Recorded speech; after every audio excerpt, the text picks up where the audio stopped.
తల్లిదండ్రులు కావాలని మీ కలను సాకారం చేసుకోండి. ఓఎస్ఎస్ ఫర్టిలిటీ వారి తక్కువ ధర సంతానోత్పత్తి చికిత్సతో అపాయింట్మెంట్స్ కొరకు కాల్ చేయండి 7825893604.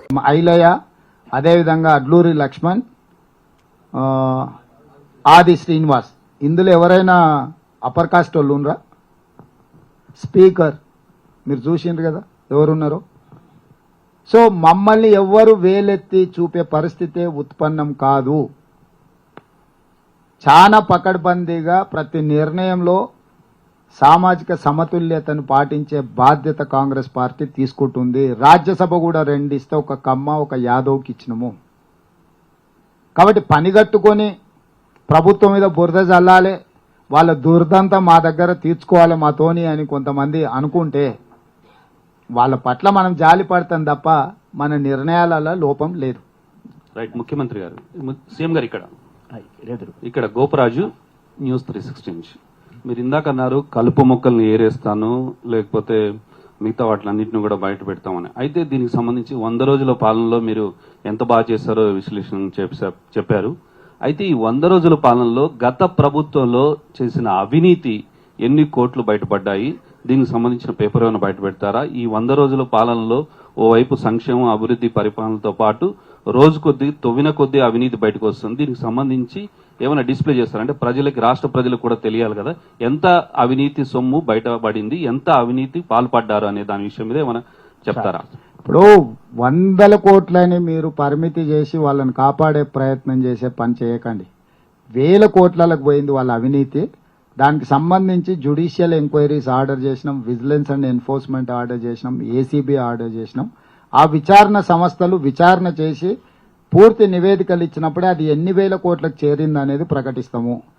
అక్రమాలకు పాల్పడ్డ వాళ్ళని ఎవరిని వదల్లే. మీరు చూస్తూనే ఉన్నారు. ఇంతకుముందు ఏసీబీ అనేది ఎక్కడుందో మీకు కానీ తెలంగాణ ప్రజలకు కానీ తెలియదు.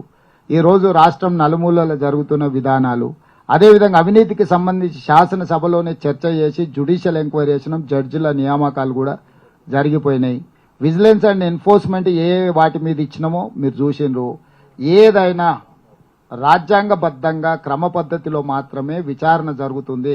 ఈ దేశం ఎంత గొప్పది అని అంటే మన అందరి కళ్ళ ముందల AK-47 పెట్టి చాలా మందిని కాల్ చేసిన ముంబై కాల్పుల్లో పాల్పడ్డ కసబ్ను కూడా ఉరేయడానికి ఒక ప్రాసెస్లో మొత్తం విచారణ చేసిన తర్వాతనే ఉరేసిండ్రు. పక్క దేశం నుంచి మన సార్వభౌమాధికారం మీద దాడి చేసిన కసబ్ కూడా రాజ్యాంగబద్ధంగా విచారణ జరిగింది.